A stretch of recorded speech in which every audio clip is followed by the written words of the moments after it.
Hey, what's up, guys? This is me, Tony. Oh, glad you guys are subscribed to my channel. Um, Welcome you new subscribers. Please like my videos and please again subscribe to my channel. I'm gonna try to bring you some good content. Um, but anyways, I'm not gonna keep you guys long tonight. I want to talk about starting a small little trucking business, starting a small little trucking company. And I know a lot of you guys thought about it. I'm going to give you some pointers on what I did to start my business, to get it up and running, to get it off the ground.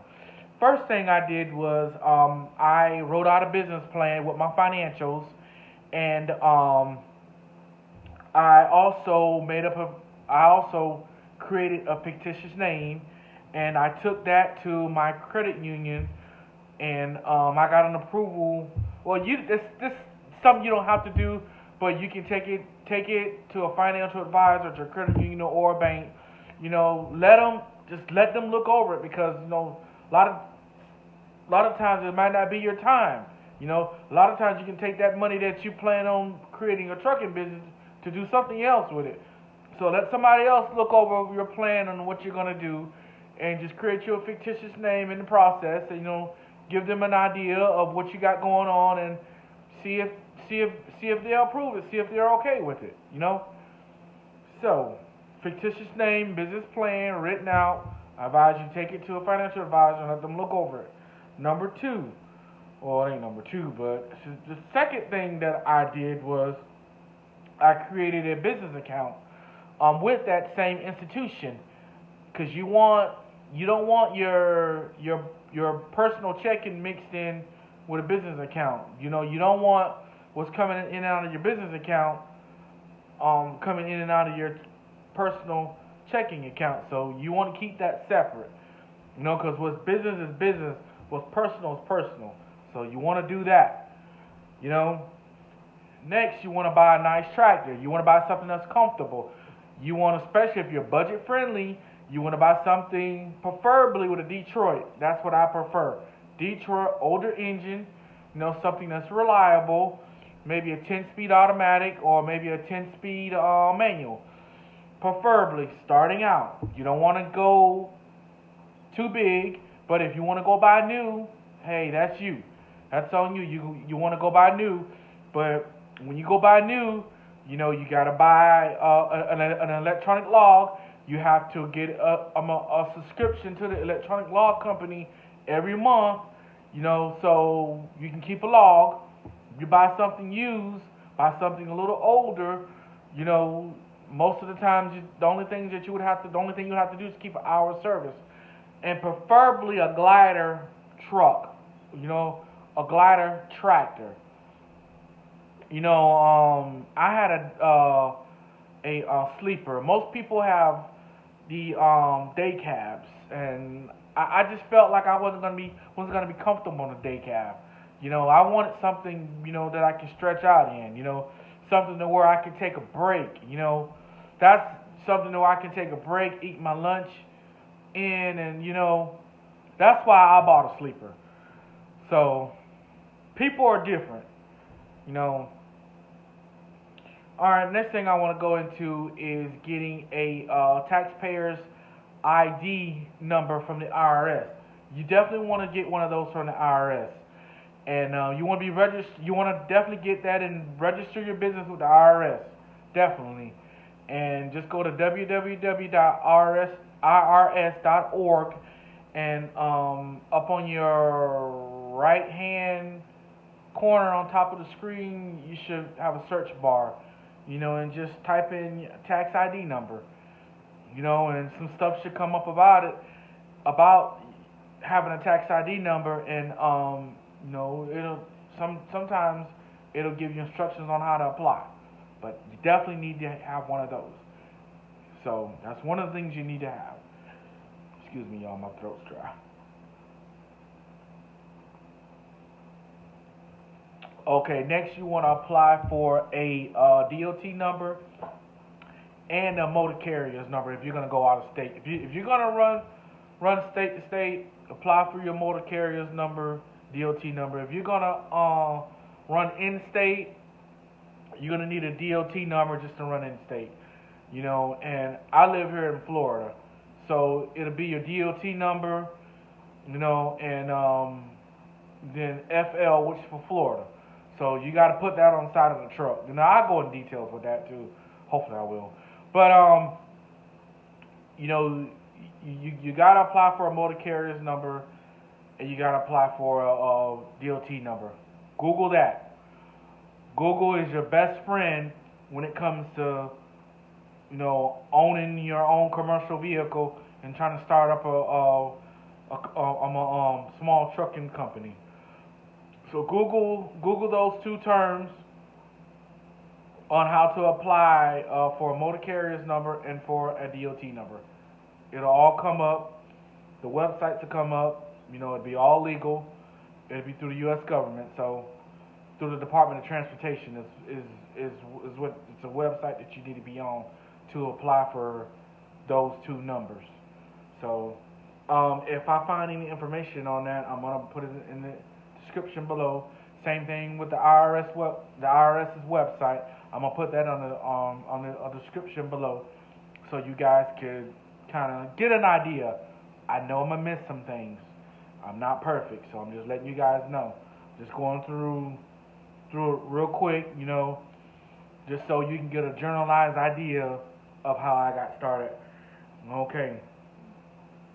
Next, you want to try to go and register your business with your local tax office or with your local tax collectors or your local DMV. You want to, once you get that vehicle, you want to pay taxes on it.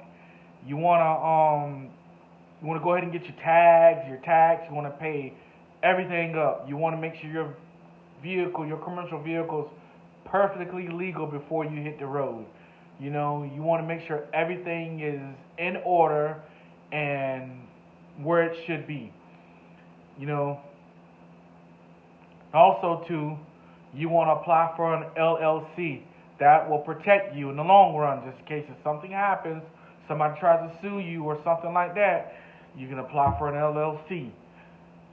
So Google that. That will help you. Definitely apply for an LLC with your fictitious name. That will help you a whole lot. So just in case if you ever sued or somebody tries to bring some type of litigation against you, that'll help. So another thing, but least but lastly, you want to try to make sure your truck is road ready as far as maintenance wise. You want to make sure your tires are good. You want to make sure you don't have any ball tires. You want to make sure your oil is changed. You want to make sure your belts are not frayed or whatever it's called, cracked. You want to make sure, your truck is in good condition, to hit the road for the long haul. You want to make sure, your tension pulleys, are pretty good. What I went and did on my truck was I did preventative maintenance. Like, I seen, the tension pulley kind of a little old. I went and changed out my tension pulleys. Just to be safe. I went to Freightliner, because that's what I had, a Freightliner Columbia. I went to Freightliner, and they had the parts for that Detroit engine, and I changed out the tension pulleys because I had a used truck. The truck had a lot of miles on it. But, I done that, and I didn't have any problems out of my belts. I didn't have any problems out of nothing. Trying to think. And then your truck also too. Once you get your maintenance and stuff like that done, make sure your tires are good. You want to make sure your truck has. You want to make sure you label your truck right, and each state varies. You want to put your fictitious name on each side of the truck, whether if it's on the door or the back part or whatever. You want to make sure it's viewable. You want to make sure you have your motor carrier's number and your between your last 6 to 8 digits of your VIN on both sides. You want to have your motor carrier's number. You want to have your DOT number. You want to have your any type of permits that you buy, overweight permit, I recommend you to get one of those too. If you like an overweight or an oversized permit, I recommend you to get it. It's about $350 from the DMV, but to me is well worth it. And yeah, make sure your markings are on your truck. Make sure your truck is up to par and everything is good. And then then after that, you should be able to start hauling loads. You should be able to start working your truck, and you should be able to make some good money. So a lot of people, they're really good at trucking, and they make a good profit, and some people they fail. It all depends on you, and it all depends on how you do it, and it also depends on the timing. If it's the right timing, it's gonna work out. If it's not the right timing, it's not gonna work out. I'm being honest with you. I'm being very honest with you guys in this video. So, if you feel that starting a trucking business isn't the thing right now, don't do it. If you feel that you can do it and make some money and be successful with it, go ahead, do it. All right, guys, that was a quick video. I want to give you guys try to come back with another video with you guys. I want to talk about something dear to my heart, and but I'll talk to you guys about it. But again, thank you, new subscribers. Please, subscribe to my channel. Like my videos, comment. I'll try to comment back. I'm kind of busy, you guys. If I don't comment back right away, don't shoot me. Just be patient. I'm only one person, and again, I know I missed some things with this video, but I want to just give you guys an insight on what it takes. It takes a little bit of money. You're going to spend a little bit of money owning your own truck, owning your own trucking business. Bottom line, you're going to spend the money. But if it's the right timing, it's well worth it. Okay, you guys, enough of that. I love you guys, and I'll talk to you guys later. Bye.